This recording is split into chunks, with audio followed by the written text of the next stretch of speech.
मुफ्ती साहब, खाने के बाद मीठा खाना सुन्नत है या नहीं? और प्लेट में अगर 3 या 4 मेहमान रह गए हो तो प्लेट को साफ़ करना सुन्नत है या नहीं? मेरे भाई, हुज़ूर सल्लल्लाहु अलैहि वसल्लम की आदत मुबारका में खाने के बाद मीठा खाना साबित है। बहुत सारी हदीस से इसका सबूत मिलता है कि आप अलैहिस्सलाम मीठा खाना पसंद फरमाते थे। और जहाँ तक ताल्लुक़ है प्लेट को साफ़ करने का, तो अम्मा आयशा सिद्दीक़ा रज़ियल्लाहु ताला अन्हा फरमाती हैं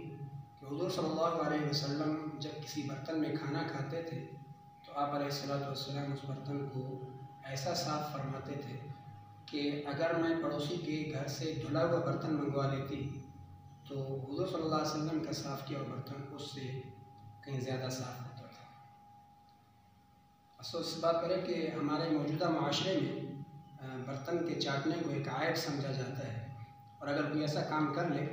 तो उसको ये तसव्वुर करते हैं कि शायद ये ज़्यादा भूखा है और इसने इतना ही खाना खा लिया। हालांकि ऐसी बात नहीं, बल्कि ये खाने के आदाब में से है, बर्तन को साफ़ किया जाए। उसकी एक वजह ये भी बताई जाती है कि रसूल सल्लल्लाहु अलैहि वसल्लम ने फरमाया कि तुम अपने सामने से खाओ और उंगलियों को चाटा करो, और मालूम नहीं कि खाने के कौन से हिस्से में बरकत है, तो इसलिए पूरा खाना खाना।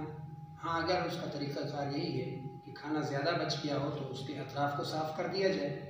और अगर कम बच गया हो तो बर्तन को साफ़ कर देना ये सुन्नत है। हाँ, अगर कहीं पर कोई ज़ियाफ़त हो, मेहमान हो, तो उसमें तरीक़ाकार ये है कि कुछ खाना छोड़ देना चाहिए ताकि घर वाले ये समझें कि हमारे मेहमान ने खूब सेर होकर